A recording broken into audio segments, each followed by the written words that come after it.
দেখুন, আমি ওনার পার্সোনাল ব্যাপারে আমি কথা বলতে পারবো না, কারণ আমি কোনো ইজারা নিইনি।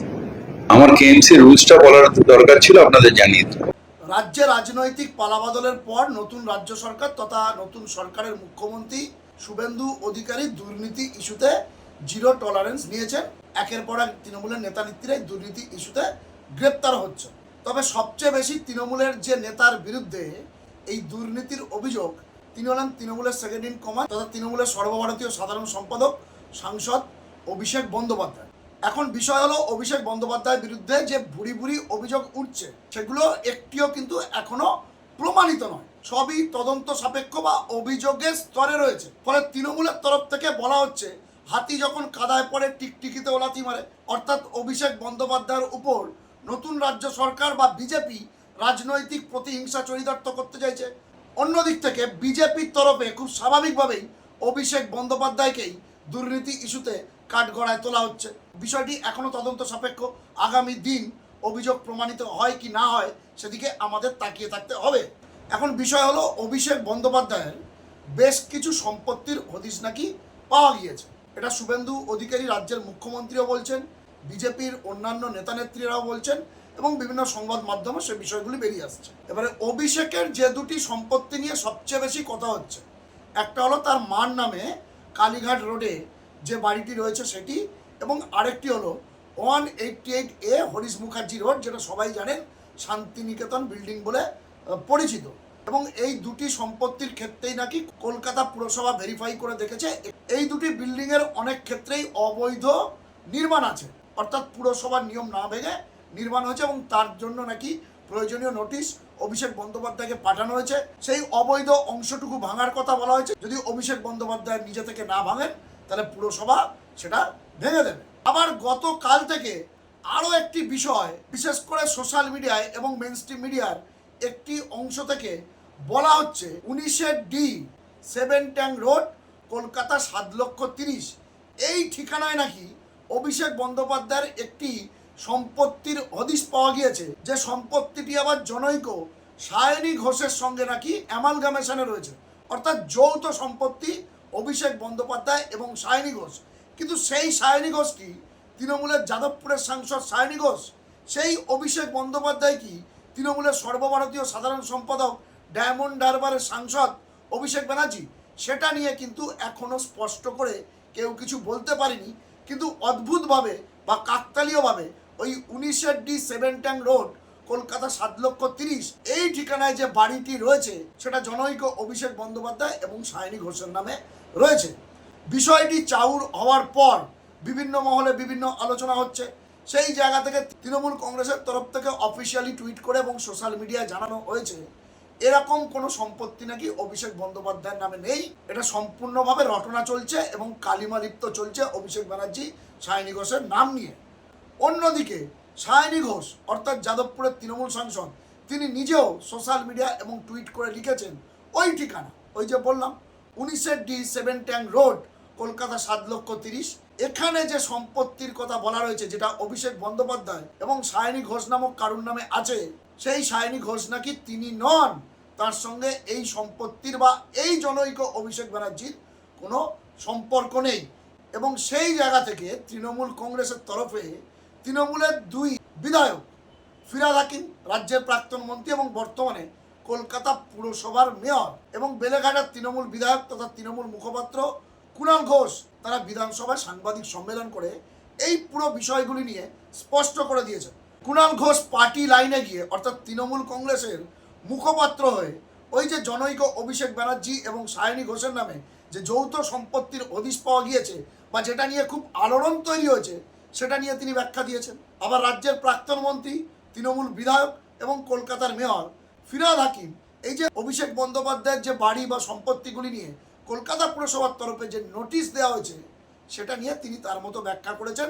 এবং ফিরহাদ হাকিম প্রথম দিনেও যে কথা বলেছেন, আজকেও সেই কথা বললেন যে এ ব্যাপারে সম্পূর্ণ তিনি অজ্ঞাত, অর্থাৎ তিনি যে এরকম নোটিশ পাঠানো হয়েছে জানেন না, এবং এটা তার জানার এখতিয়ারও নেই, কারণ তারা হলেন জনপ্রতিনিধি, তারা হলেন পলিসি মেকার, কিন্তু ইমপ্লিমেন্টেশনের কাজটি করে সরকারি আধিকারিকরা, অর্থাৎ কলকাতা পুরসভার যিনি পুরো কমিশনার আছেন, তিনি বিষয়টি দেখভাল করে সেটা তিনি মেয়রকে নাও জানাতে পারেন, সেটা তিনি নিজেও নোটিশ করতে পারেন, কিন্তু আদৌ নোটিশ হয়েছে কিনা সেটাও ফিরহাদ হাকিম অবশ্য জানেন না বলেই জানিয়েছেন। তো যাই হোক, ফিরহাদ হাকিমের একটি কথা যে আমি অভিষেক ব্যানার্জি এইসব সম্পত্তির বিষয় নিয়ে, তার ব্যক্তিগত বিষয় নিয়ে আমি কোনো ইজারা নিইনি, সুতরাং আমার কোনো দায় নেই।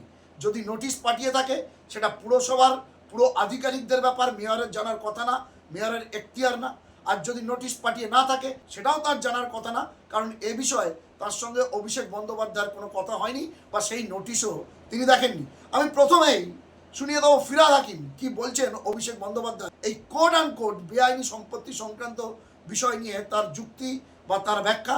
তারপরে আমি জনৈক অভিষেক ব্যানার্জি এবং জনৈক সায়নী ঘোষ, তারা তৃণমূলের সাংসদ অভিষেক ব্যানার্জি বা সায়নী ঘোষ কিনা আমরা জানি না, কিন্তু তাদের নামে যে সম্পত্তির কথা উঠে আসছে বিভিন্ন সোশ্যাল মিডিয়ায় বা বিভিন্ন সংবাদ মাধ্যমে, সেটা নিয়ে কুণাল ঘোষের বক্তব্য আপনাদের ব্যাক টু ব্যাক শোনাবো, শুনুন।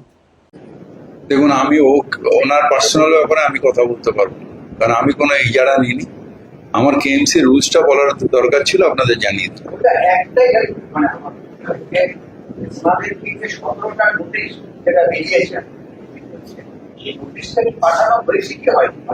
এটা আমার জানা নেই, আমি বারবার তো বলছি এর সাথে আমার কোনো সম্পর্ক নেই, আমার জানাও নেই, এটা আমার জানার এও নেই, এখতিয়ার নেই। আমি যখন মেটিয়াপুর যে বিল্ডিং পড়ে গেছিল তখনই আপনাদের বলেছিলাম যে কোনো ইলেক্টেড রিপ্রেজেন্টেটিভ বা ইলেক্টেড যারা হয় তারা পলিসি তৈরি করে। এক্সিকিউটিভ যে কাজটা, এক্সিকিউটিভ কাজটা, এই কাজটা কমিশনের আন্ডারে হয়, এটাই কেএমসি অ্যাক্ট। সুতরাং এই ব্যাপারে আমাদের এই রেগুলার ডে টু ডে কাজ, notice, stoppage of illegal building, নতুন বিল্ডিং স্যাংশন দেওয়া, এইটার মধ্যে জনপ্রতিনিধিরা থাকতে পারে না। যেরকম আমি এমএলএ হিসেবে, কুণাল এমএলএ হিসেবে তাকে জিএসটি নাম্বার দেওয়া হবে না হবে আমরা দেখি, বা যারা এমপি কে ইনকাম ট্যাক্স দিচ্ছে না দিচ্ছে সেটা কি এমপি দেখে? ঠিক সেইভাবে এটাও আমাদের এখতিয়ারের মধ্যে পড়ে না। বড় চেয়ারম্যানেরও এখতিয়ারে নেই যে বড় বিল্ডিং ডিপার্টমেন্ট কাকে নোটিশ দেবে না দেবে, এটা বড় চেয়ারম্যানের জিজ্ঞেসও করে না, আর এখতিয়ারের মধ্যে নেই। বড় চেয়ারম্যানের এখতিয়ার হচ্ছে বড় মিটিং এ এলাকার ডেভেলপমেন্ট নিয়ে কাউন্সিলররা কথা বলে সেটা রেজুলেশন হবে, ওই সেই রেজুলেশনটা আমাদের হেড অফিসে আসবে, বিভিন্ন ডিপার্টমেন্টে সেটা যাবে। এটা আমি কি করে বলবো? এখানে মাননীয় মহানাগরিক তিনি একটা পার্ট তার যেটুকু বলার সেটুকু বলতে পেরেছেন। আমি দলের মুখপাত্র হিসাবে আমার দলের যা যা অবস্থান এবং আমরা যেটা মনে করছি আমরা সেটা বলেছি। এবার কার কতগুলি আছে, সেখানে কোনো নোটিশ গেছে কি যায়নি, এগুলো আমাদের দুজনের কারোর পক্ষে জানা সম্ভব না। ফলে আপনি যে প্রশ্নটা করছেন সেটা সম্পূর্ণভাবে যাকে কেন্দ্র করে তিনি বা তার কোনো আইনজীবী বলতে পারবেন। কার বাড়িতে কি নোটিশ যাচ্ছে এটা যেমন মহানগরীর মাননীয় বললেন, যেটা একদম সেই বিভাগের স্পেসিফিক কাজ, আর সেটা দলের পক্ষেও জানা সম্ভব না। আমি আপনাদের সেইটাই বলতে পারি যেটা দলের আনুষ্ঠানিক অবস্থান, মুখপাত্র যেটা বাইরে বলবে। তো ফলে বাড়িটা সত্যি পুরোদস্তুর তদন্ত যে যেটা ঘুরছে, তাহলে যারা যদি ভিত্তিহীন ঘোরায়, যারা ভিত্তিহীন জিনিস নিয়ে হচ্ছে, তো কারা এসব ঘটাচ্ছে সেগুলো তদন্ত, আর আসল হলে আইনের পথে চলবে। একটা লিস্ট ঘুরছে, সেখানে আমার দল খুব স্পষ্টভাবে বলে দিচ্ছে যে জিনিসটা। ফলে এটা আমার পার্টির অবস্থান, আমি পার্টির অবস্থানটা জানালাম। বাড়ি কার নোটিশ গেছে কিনা এটা আমার পক্ষে বলা সম্ভব না। কারুর হলফনামায় কি দেবেন সেটা তার বিষয়, সেটা আমরা বলবোই বা কিভাবে। এই বিষয়টা বাড়ি, নোটিশ ইত্যাদি যার নাম জড়িয়েছে he is the best person to answer. তার বাইরে আমাদের যা পার্টির সিদ্ধান্ত আমি সেটা বলেছি, আর মেয়র যেটা জানেন না সেটা মেয়র আপনাদের জানিয়ে দিয়েছে, এর বাইরে আমাদের কিছু বলার নেই। দর্শক বন্ধুরা, আপনারা বিস্তারিত শুনলেন কলকাতা পুরসভার মেয়র তথা তৃণমূল বিধায়ক এবং তৃণমূল মুখপাত্র এবং বেলেঘাটার বিধায়ক কুণাল ঘোষ, তারা স্পষ্টতই জানলেন এই যে বাড়ি নিয়ে কথা হচ্ছে, অভিষেক বন্দ্যোপাধ্যায়ের একাধিক সম্পত্তি নিয়ে কথা হচ্ছে বা বেআইনি নির্মাণ নিয়ে কথা হচ্ছে, বা এই নোটিশ নিয়ে কথা হচ্ছে, সেটা তারা জানেন না বা তাদের জানার কথা না বা তাদের জানার এখতিয়ার নেই। এটা সম্পূর্ণ একান্ত ব্যক্তিগত ব্যাপার অভিষেক বন্দ্যোপাধ্যায়ের। আদৌ এমন নোটিশ গিয়েছে কিনা সেটাও তারা জানেন না। যদি নোটিশ গিয়ে থাকে সেটা সবচেয়ে ভালো বলতে পারবে অভিষেক বন্দ্যোপাধ্যায় স্বয়ং। সেটা নিয়ে পার্টির কোনো বক্তব্য নেই। অর্থাৎ তৃণমূল কংগ্রেসের তরফ থেকে স্পষ্ট করে দেয়া হলো অভিষেক বন্দ্যোপাধ্যায় দলের সর্বভারতীয় সাধারণ সম্পাদক, সেটুকুই অভিষেক বন্দ্যোপাধ্যায়ের সঙ্গে দলের সম্পর্ক। এর বাইরে অভিষেক বন্দ্যোপাধ্যায় বা তার আত্মীয় স্বজনের নামে যদি কোনো সম্পত্তি থাকে বা থাকে না, সেটার সঙ্গে পার্টির সরাসরি কোনো সম্পর্ক নেই। সেটা একান্তই অভিষেক বন্দ্যোপাধ্যায়ের বিষয়। এটা নিয়ে যদি আইনি জটিলতা হয়, সেটা অভিষেক বন্দ্যোপাধ্যায় আইনের পথে হাঁটবেন, বা অভিষেক বন্দ্যোপাধ্যায়ের বিরুদ্ধে যারা অভিযোগ করছেন কলকাতা পুরসভা বা রাজ্য সরকার বা বিজেপি, তারাও আইনের পথে হাঁটবে। কিন্তু অভিষেক বন্দ্যোপাধ্যায়ের ব্যক্তিগত প্রপার্টির সঙ্গে পার্টি হিসাবে তৃণমূল কংগ্রেসের কোনো সম্পর্ক নেই। দর্শক বন্ধুরা, এই প্রতিবেদন আমি এখানেই শেষ করব। এক্ষেত্রে আপনাদের মূল্যবান মন্তব্য কমেন্ট বক্সে লিখতে ভুলবেন না।